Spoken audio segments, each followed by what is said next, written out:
¿Qué tal? ¿Cómo están? Muy buenas noches. Bienvenido a una edición especial de Conclusiones. Soy Fernando del Rincón. Estaremos hablando de lo que podemos esperar de Latinoamérica o en Latinoamérica para este 2020, basado precisamente en los hechos ocurridos durante 2019. En imágenes que son muy similares cuando hacemos un repaso de país en país. ¿A qué me refiero? Gente en las calles, protestas y manifestaciones. Esto ocurrió en muchos países de Latinoamérica y sigue ocurriendo hasta este momento. Le estoy hablando, por ejemplo, de Colombia, le estoy hablando de Chile. Aún no terminan. ¿Qué podemos esperar para el 2020? Basado en todos los acontecimientos, no le digo que seamos adivinos, pero el conocimiento de mis invitados intentará llevarnos hacia el futuro en este 2020. Por supuesto, la influencia de un Donald Trump que no pierde oportunidad para utilizar algún tipo de amenaza, principalmente hacia México y a Latinoamérica, por supuesto, para azuzar a su base, algo que le ha venido funcionando muy bien. Por supuesto, esto puede ser mucho más intenso el año que entra. Sí, continúa con estos parámetros el presidente de los Estados Unidos. En fin, mucho de qué hablar. Iniciamos entonces. Bienvenidos a este programa especial.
Les pido que a partir de ese momento me acompañen utilizando la etiqueta numeral ConcluLatam 2020. ConcluLatam 2020 va a ser la etiqueta a lo largo de este programa. Sus comentarios con esta etiqueta a mi cuenta en Twitter, @soyfdelrincón, @soyfdelrincón, ConcluLatam 2020 la etiqueta. Quiero dar la bienvenida a mis invitados esta noche.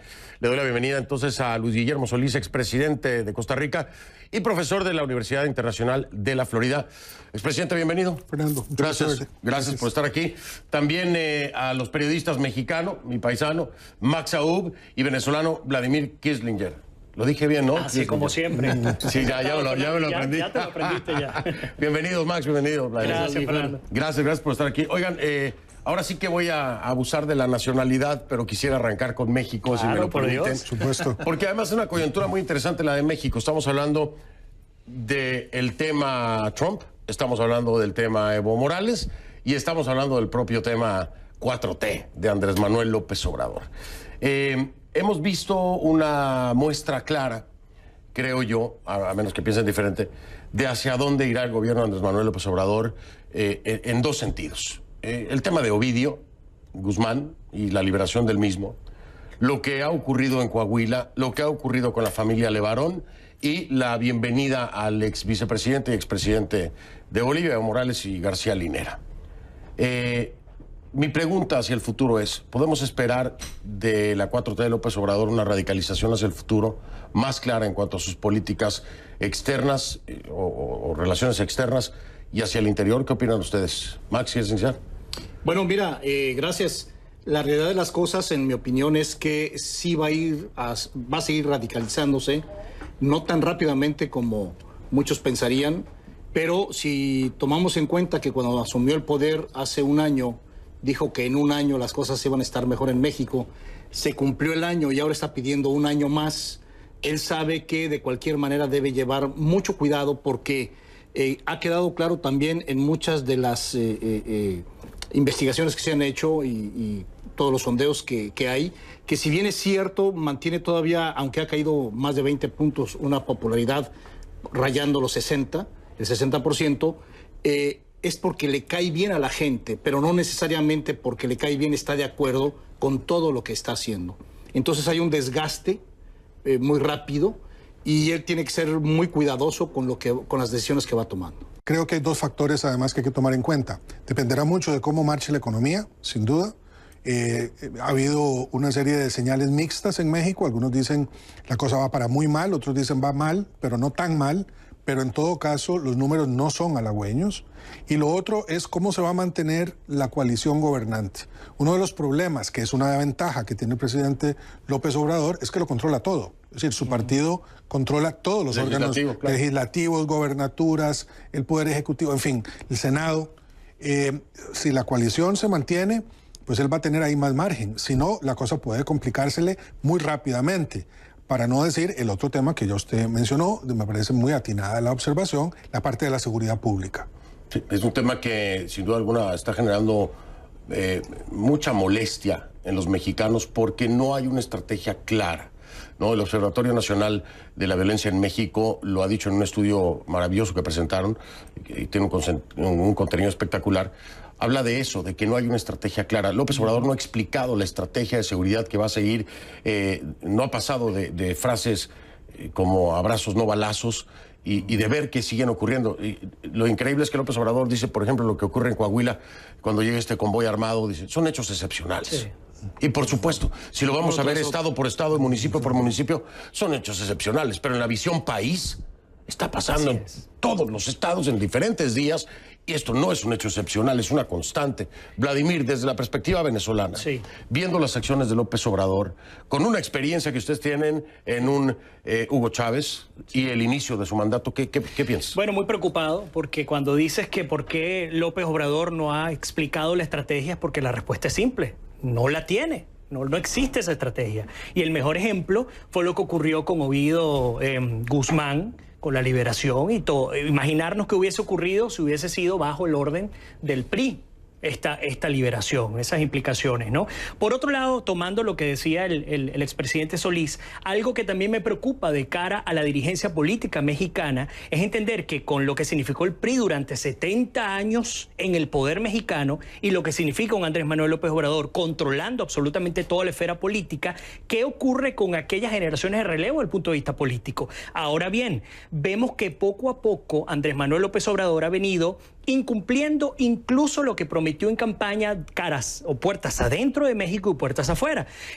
Por ejemplo, puertas afuera, la doctrina Estrada fue una bandera que manejó López Obrador para deslindarse de cualquier tipo de accionar. Incluso no responder cuando se le preguntaba de frente sobre el tema de Venezuela. Correcto. Porque nunca lo hizo, ¿no? Así fue. Y vemos cuál es la respuesta ante, por ejemplo, al recibir a Evo Morales, no solamente por el hecho de recibir, sino por el hecho de denominar al gobierno interino de Áñez como una dictadura, como un gobierno usurpador, es decir, está incumpliendo el propio principio constitucional en el cual se agarraba para no hablar de Nicaragua, de Cuba, de Venezuela, entre otros. Entonces, ese es el primer elemento, puertas afuera. El segundo elemento, puertas adentro, tiene que ver con el peligro de la repartición de los bienes públicos a quienes controlan las distintas esferas nacionales. Por ejemplo, el tema de los bancos populares, que era un tema que llevar a 40 o algo así a nivel nacional. Es un tema interesante porque comenzamos a ver la típica pelea y lucha entre lo público y lo privado en términos de argumento,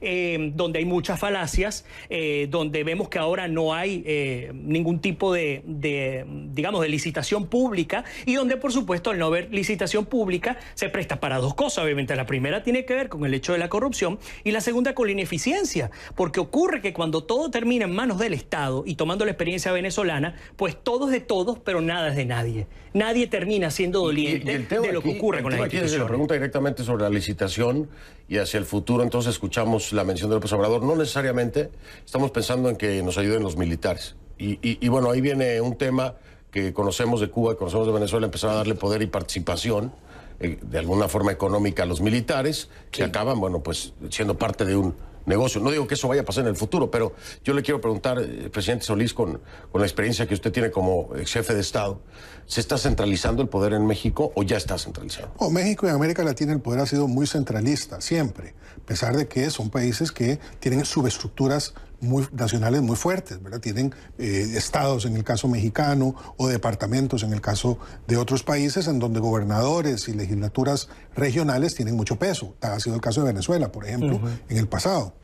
pero el poder está muy centralizado y esta tentación de convocar al ejército cada vez que hay un problema para que salga a resolverlo, ¿verdad? Ya sea en Venezuela o en Honduras, en Nicaragua, Chile por o en ejemplo. Nicaragua, Así es. de derecha y de izquierda. Las Fuerzas Armadas, si han de jugar un papel, no es el de ser los fieles de la balanza política, deben de ser los garantes de la soberanía en los términos tradicionales, diría yo, porque ahora soberanía es hasta el ambiente.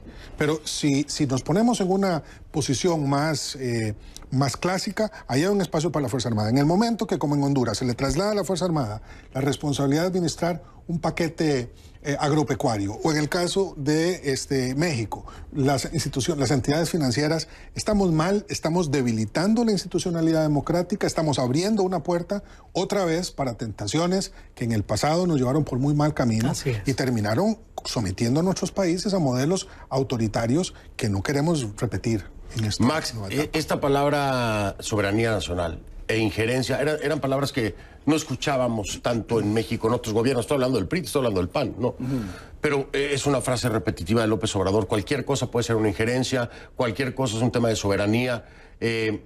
Y son argumentos que escuchamos en Venezuela, que escuchamos en Cuba, que escuchamos en Nicaragua. Pero aquí hay algo que, sin duda alguna, sí creo que causa gran confusión. Es decir, dar la razón o no a López Obrador. Es el tema de Trump. El tema Trump, los aranceles. El tema Trump ahora, el designar como grupos terroristas a los cárteles del narcotráfico en México. ¿Es un tema de soberanía nacional o es una necesidad ya por parte del Estado? Mira, mexicano? definitivamente siempre lo vamos a sentir los mexicanos, en mi opinión, como un asunto de soberanía nacional. Pero si hiciéramos realmente una conciencia de lo que podría suceder es, si México entrara en guerra, por ejemplo, contra Rusia, por decir algo, ¿sí?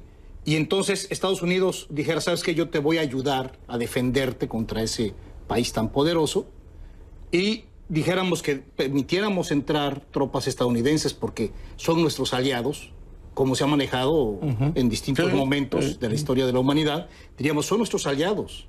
No nos están invadiendo, no es una injerencia, es un trabajo ayudando en equipo. ¿Sí? Bueno, toda proporción guardada, si nosotros hacemos la reflexión, lo que hay en México es una guerra. Sí, es contra el narcotráfico, definitivamente. Es una guerra contra el narcotráfico por armamento, por ideología, por falta de capacitación. Exacto, capacitación. Todo eso. Entonces, si Estados Unidos dice, déjame ayudarte en esta guerra contra el narcotráfico, no es una injerencia, es decir, si lo manejamos legal y políticamente como debe ser, es una colaboración, inclusive de ejércitos, de Fuerzas Armadas, en donde los que saldríamos ganando seríamos los mexicanos. Yo coincido contigo. Y si me permite rápidamente, hay un punto muy importante, porque no se vale nada más que la familia Levarón, que por cierto entiendo y lamento mucho lo que le sucedió, le pida a Donald Trump que declare terroristas a los narcotraficantes, que yo no tendría problema con eso, ¿verdad? Pero no se vale que no le digan, oye, desde la década de los 80 en este país no hay una sola campaña en contra del consumo de drogas. ¿Sí? La última persona que lo hizo fue la esposa de Ronald Reagan en los 80s. Y resulta que mientras aquí todo el mundo está disfrutando las drogas y yendo de fiesta, metiéndose todo, en México estamos bailando con la muerte. Bueno, México, Guatemala, El Salvador, Honduras. Y por el otro lado, no creo que se acabe la venta de armas. Narcotráfico, que es otro problema. Que además te digo una cosa, ya demasiado tarde. Tú oyes, cada vez que hay un convoy armado que llega a algún lugar en México que es con narcotraficantes, mínimo traen calibre 50. Así es. Mínimo. Imagínate. Mínimo.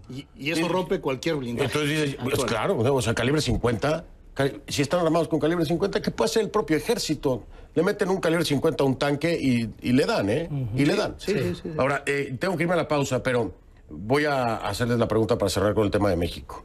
Hacia el futuro, hacia 2020, ¿cree que López Obrador logre el crecimiento económico necesario? Porque no hubo crecimiento. Y segundo, ¿funciona la estrategia? Que no me queda clara cuál es, pero ¿funciona la estrategia? ¿Hacia dónde ve México?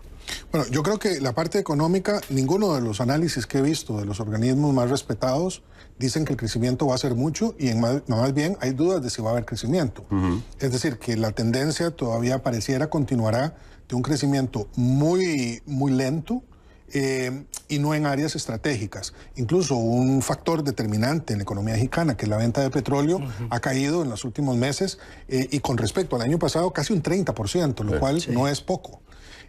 Y respecto de los temas de inestabilidad política, creo que el presidente podrá aguantar tal vez un poco más porque tiene mucho apoyo todavía, porque ha logrado, yo no sé cómo sostener su estrategia de conferencias de prensa en la mañana pero creo que llegará un momento en que la realidad lo está alcanzando y va a ser difícil que él pueda justificar mantener la indefinición como política pública.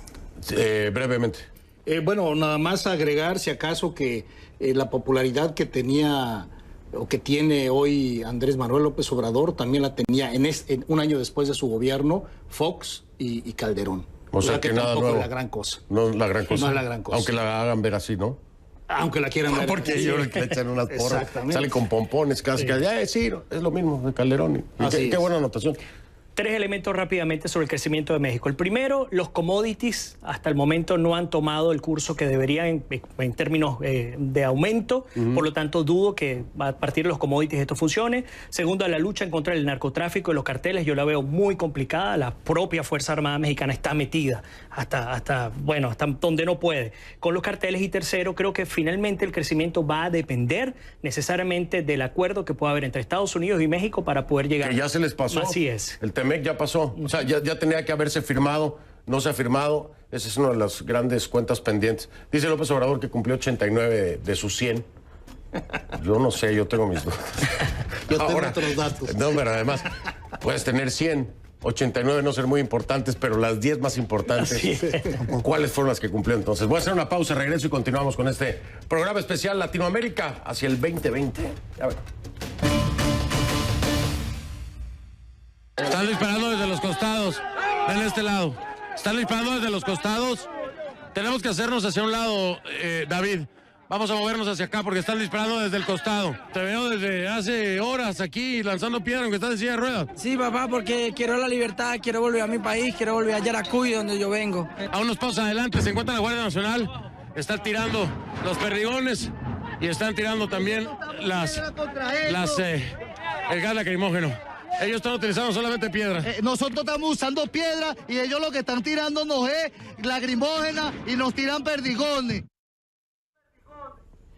¿Cómo poder olvidar esto en 2019 allá en Cúcuta? Por supuesto, aquí son dos países de los que estamos hablando, porque todo ocurría en Cúcuta, Colombia, pero por un tema venezolano. Irónicamente, vemos ahora a Colombia con este paro nacional casi que continuado, ¿no? Porque no hay acuerdos. Y creo yo, lo he hablado con diferentes expertos y analistas, ustedes me dirán, creo yo, presidente, que hay una desconexión en el planteamiento de la solución de Iván Duque con la demanda que se está dando. Todo empezó por temas económicos, pero finalmente hay una manifestación social que creo que es muy válida, ¿no? Creo que es lo que estamos viendo en toda América Latina. Hay una sensibilidad social muy perturbada, muy herida, muy resentida, problemas que estaban quizá ocultos por circunstancias particulares. En el caso de Colombia puede ser incluso la negociación del plan de paz, la profundización de los debates políticos. Colombia es un país altamente politizado, con una clase política muy sofisticada, pero eso también tiene la desventaja de que a veces separa mucho a quienes gobiernan de los gobernados, y entonces escuchar, que es el gran debate y la gran obligación del siglo XXI en política, no es quizá lo más fácil. Entonces esas desconexiones que se dan al interior de la clase política y entre esta y la gente cobra una factura que estamos viendo repetida en todas partes. Hay un reclamo a la clase política. ¿Por qué no se ponen de acuerdo? ¿Por qué no nos escuchan? ¿Por qué no nos resuelven? Y me parece que el debate ideológico entre derecha e izquierda en algunos países pareciera más importante. Este es el caso de Colombia, creo. En otros no da lo mismo, porque la gente no está pidiendo una definición ideológica. Como Uruguay. Da lo mismo, igual ya es otra cosa, ¿verdad? Claro, no. Es una discusión que no pasa por ahí, por las viejas fracturas ideológicas del pasado. En Colombia tiene unos puntos muy claros. Sí. Yo se lo decía a la vicepresidenta de Colombia, le decía a Marta Lucía, aquí están protestando porque no se han implementado los acuerdos. Están protestando por el asesinato de líderes sociales. Están protestando por presupuesto para educación. Y le dije, son puntos válidos, pero están respondiendo entonces con 3 días sin IVA. Entonces, espérame, estamos hablando de bicicletas y tú me traes carros a la plática, ¿no? Entonces, hay una desconexión. Pero también aquí hablan de un factor, que es la influencia o la injerencia de actores externos. Concretamente, Cuba, Venezuela, con células en diferentes partes de Latinoamérica. Lo ha denunciado Ecuador, lo ha denunciado Bolivia, lo ha denunciado Colombia. Vladimir, ¿esto es cierto? Es que era de esperarse. Además que hay 2 elementos, rápidamente. Iván Duque ha disminuido su popularidad de una manera dramática, mucho más que López Obrador, comparándolo con México del bloque anterior, mucho más rápidamente. Y para mí, políticamente, esto le cae el peso a Uribe, pero más allá del tema político, pues sin duda yo creo que se está pescando en río revuelto, se está aprovechando algunos elementos que tienen validez para generar conflictividad social y política en los principales países en los que al principio uno creía que no había que discutir nada en términos de política, incluyendo Chile, incluyendo Argentina, incluyendo Colombia, y vemos lo que está ocurriendo hoy día.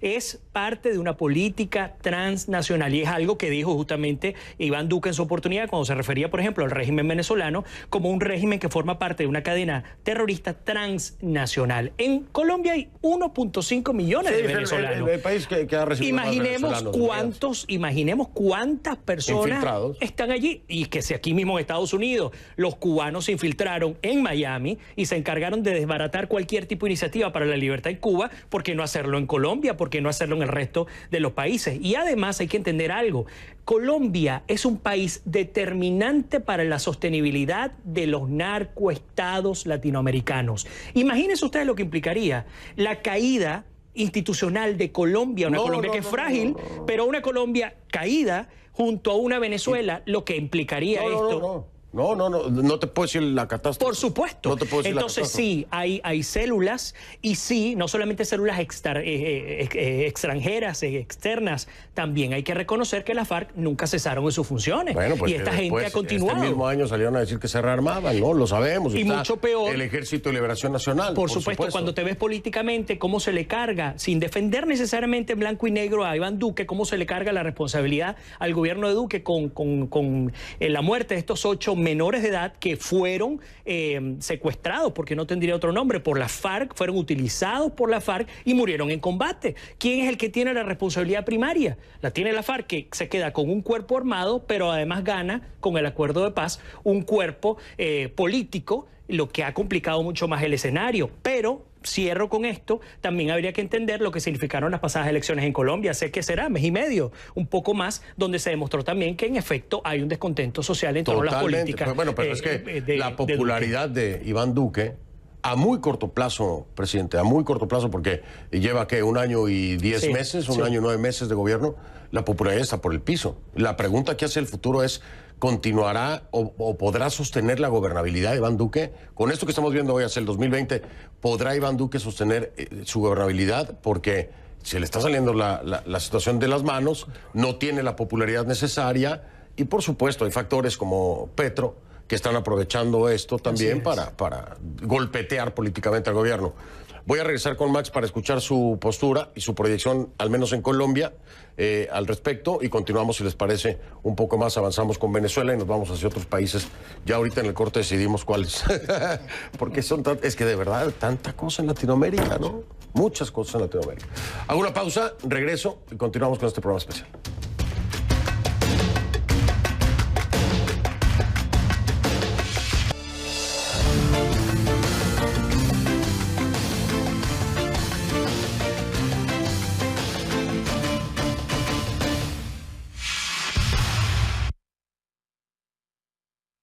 Aprovecho rápidamente este espacio para decirte algo con respecto al diálogo.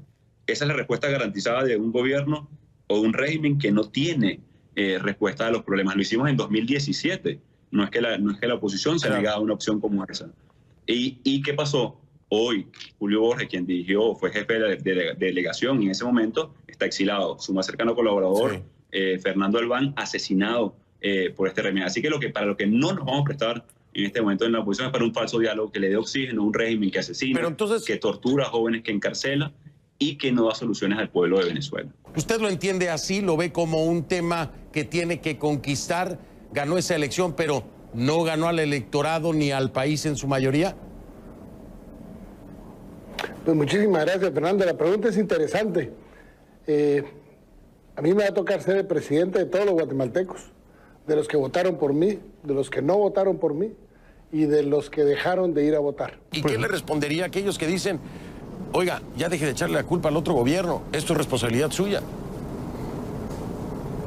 No, es responsabilidad mía realmente el momento y hay que reconocerlo así. Es por eso que estoy tomando las medidas necesarias para poder transformar radicalmente, estructuralmente el país. Pero el momento en que nosotros, y usted manifiesta, a lo mejor por inocencia, pues la inocencia se la va perdiendo el momento en que nos vamos encontrando con las realidades. Y definitivamente es un plan sistematizado, es un plan sistemático porque lo aplican además en muchas otras partes, en las cuales los elementos convergen y los elementos apuntan a un solo objetivo, que es desestabilizar al gobierno del Ecuador. No hay una sola palabra mía que viole la ley. Yo no me voy a poner aquí a contestarte a ti como que tú fueras el investigador de la Corte. Simplemente te invito para que como periodista hagan mirar esas 21.000 interpretaciones y concluyas si estoy diciendo la verdad o no, porque tampoco me puedo dejar someter al banquillo de tu persona, Fernando. Te lo digo con todo respeto. Con Uribe. Yo le pregunté que si le podía prometer a los colombianos que no había cometido ningún acto ilegal. Y entonces, pues dijo que lo estaba yo ahí enjuiciando. Le digo, no, presidente, no. En fin. ¿Cuántos personajes y cuántas personas? Sí, sí. No, pero la llevo bien con Uribe, ¿eh? Él sabe que le tengo mucho respeto y todo. Lo que pasa es que pues tiene su carácter,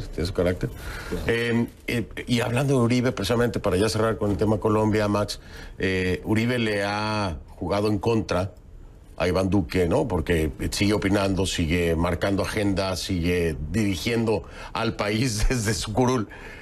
Pero esa es la pregunta clave. ¿Va a lograr tener la necesaria gobernabilidad de Iván Duque hacia el futuro? Pues tiene 1 año y 10 meses de gobierno, le falta mucho con la situación que tiene el país, con el proceso de paz, ¿no? La implementación del proceso, con el ELN, con las FARC y con el paro nacional. Yo creo que lo que Duque, entre otras muchas cosas seguramente que podría hacer, es también detectar estas células cubano-venezolanas que están alborotando a muchísimos colombianos y sacarlos del país en primer lugar. Ya empezaron, ¿no? Ya han sacado varios. Yo creo que es como un cáncer, es empezar a curarte, ¿no? Es empezar a curarte un poco porque de otra manera pues los agitadores están ahí y no los vas a poder detener. Y cuando tienes a esa masa yendo contra ti con o sin razón, caes en un bache muy difícil de salir. Tienen que tener cuidado también, Fernando, porque vean lo que pasó en Chile, cuando el presidente Piñera salió a amenazar con el ejército, alegando precisamente que había una conspiración de unos pocos, dijo él, radicales, y los pocos radicales eran decenas de miles de personas. Yo creo que la experiencia de este año último, pero también la de otros años de América Latina, Centroamérica fue buena prueba de ello, hace necesario matizar el tema de las fuerzas externas involucradas en los desórdenes que existen. Claro. Y separar eso de los problemas reales y atenderlos. Pero que no puede ser excusa. Pero díganme si estoy equivocado.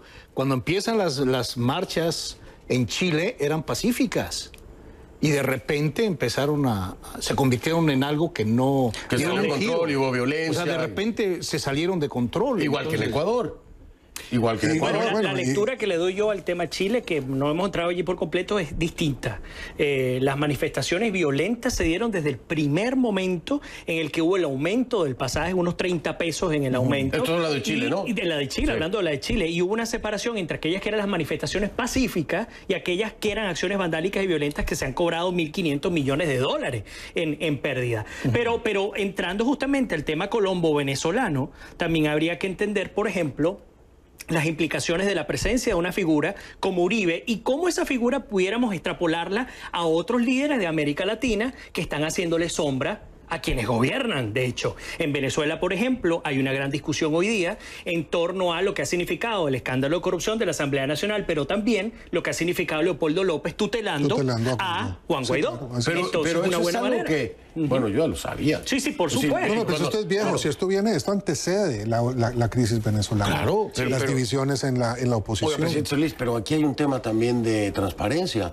¿A qué me refiero? Cuando hace muchos meses algunos de nosotros decíamos, bueno, Leopoldo López es el que está detrás de todo eso, era el ataque constante en contra de quienes lo asegurábamos. Hoy está claro.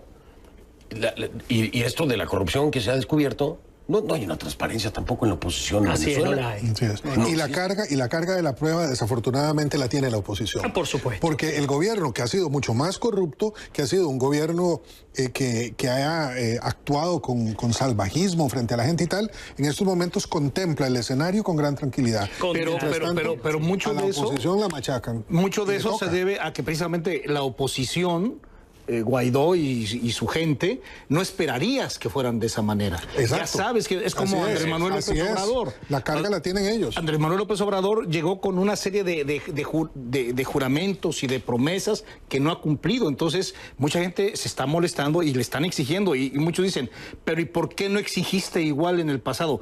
Uno, sí se exigía, pero ningún político anterior. Pero tú sabes que creo yo, que, y van a estar de acuerdo conmigo, yo creo, es que hay momentos en los que no hay margen para error.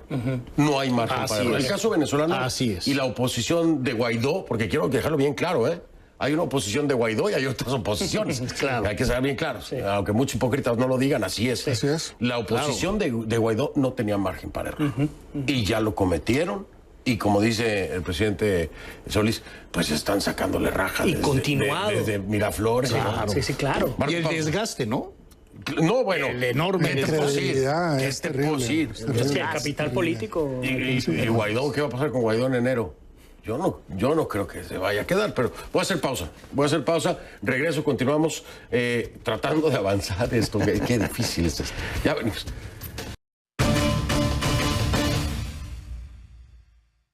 Que he decidido, escuchando a mis compañeros de CONALCAM, de la Central Obrera Boliviana, también escuchando a la Iglesia Católica, renunciar a mi cargo de presidencia. Este es un gobierno de transición, donde en primera instancia nosotros lo que vamos a hacer es elegir un Tribunal Supremo Electoral probo, con gente meritoria, que no tenga que estarle dando cuentas a un partido político de la manera más vergonzosa. ¿Qué responsabilidad me están pidiendo ilegal que asuma de detener ese informe, de no hacerlo público? O sea, se los trasladamos con mucha antelación al presidente Evo Morales. Él pudo responder ese informe, tuvo muchas horas para responder ese informe. Y no, lo que quería era que lo detuviéramos su publicación. Eso era un pedido completamente improcedente e ilegítimo, que definitivamente era inaceptable para la Secretaría General. Ahí está el tema Bolivia. Teníamos que llegar a él, teníamos que tocarlo necesariamente. A ver, se lo pregunto. ¿Es cierto que hubo un golpe de Estado en Bolivia? Yo dije que sí, porque me parece que ya a estas alturas una cosa que se ve como un pato, como pato, camina como pato y con experiencia cambia. Si fue golpe. Ahora, que ese golpe está antecedido por muy malas decisiones de Evo y que la gente apoyaba un cambio que él irrespetó, que fue responsable de eso, sí, claro, pero que para mí fue un golpe. O sea, al final una sugerencia... ¿Quién se lo da? Mire, no importa porque es semántico el tema. Yo creo que a estas alturas ya es una discusión superada. Se lo digo porque Luis Almagro también dice que hay golpe. Sí, pero que el golpe se lo dio Evo Morales.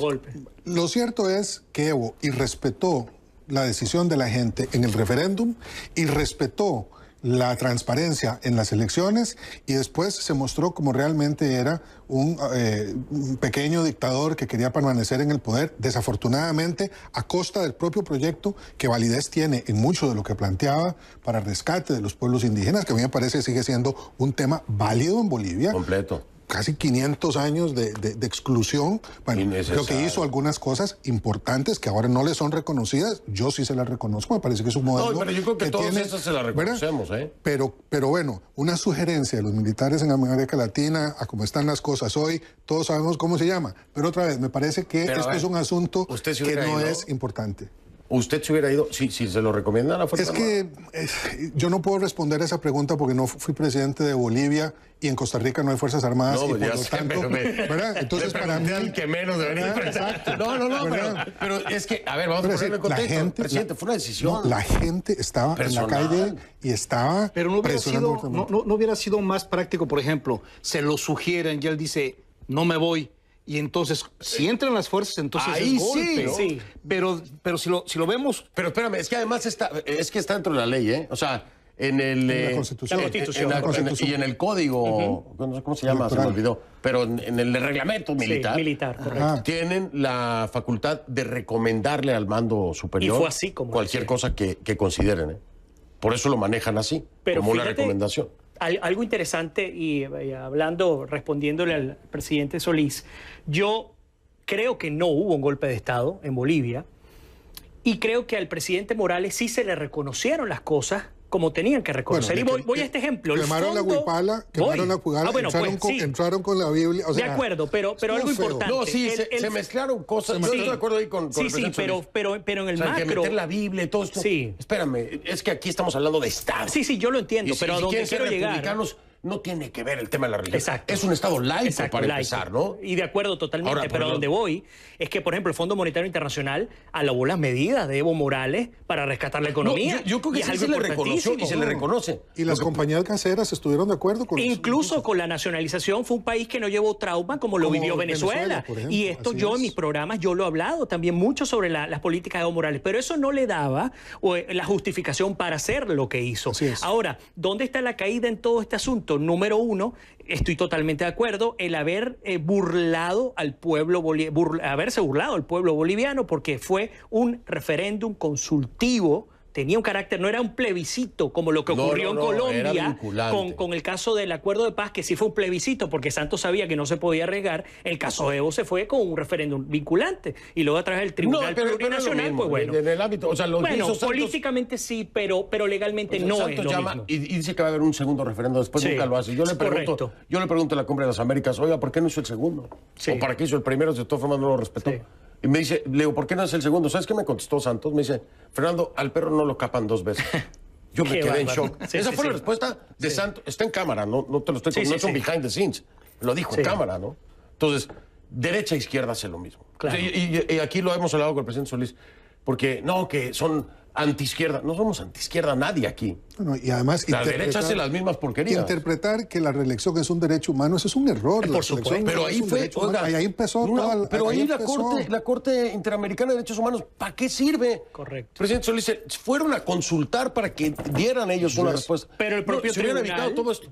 Y tiene que ver, fíjense, Evo Morales dijo justamente a comienzos de este año que el cuento de la separación de poderes era un invento de los Estados Unidos, del imperio, decía. Y qué buen ejemplo, porque el Tribunal Plurinacional de Bolivia no solamente se fue por esta vía como derecho humano, sino que previendo que pudiese haber cualquier crítica, luego se fue por la vía de que hubo una nueva constitución y a partir de esa nueva constitución no se contaba el primer mandato de Evo Morales. Es decir, el Tribunal Constitucional Plurinacional hoy por hoy está considerando precisamente derogar el tema de lo de la reelección como derecho humano, para que eso sienta un precedente en Latinoamérica de terror, ¿eh? Fatal. Es un derecho humano.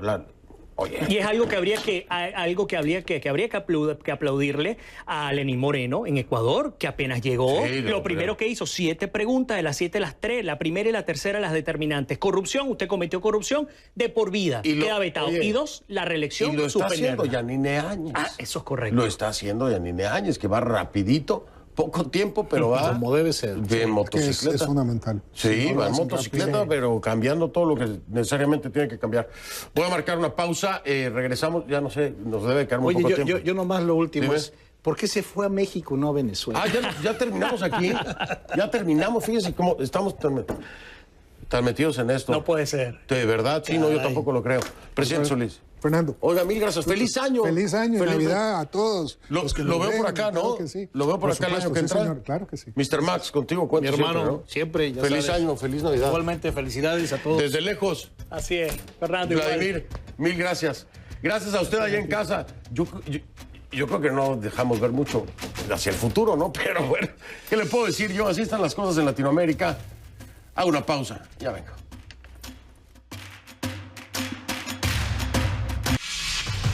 Redes sociales en Twitter, @soy F del Rincón, esa es la cuenta, @soy F del Rincón. En Instagram, F del Rincón en Instagram, ahí los veo, ya vengo. Soy Fernando del Rincón, gracias por habernos acompañado en este programa especial de conclusiones. Yo quiero desearle a todo mi equipo de producción una excelente Navidad, un feliz año nuevo y a todos ustedes en casa, gracias. La verdad es que con que el 2020 sea un poquitito mejor que el 2019 ya ganamos, así que ese es mi deseo. Un abrazo, pásela bien y lo veo pronto.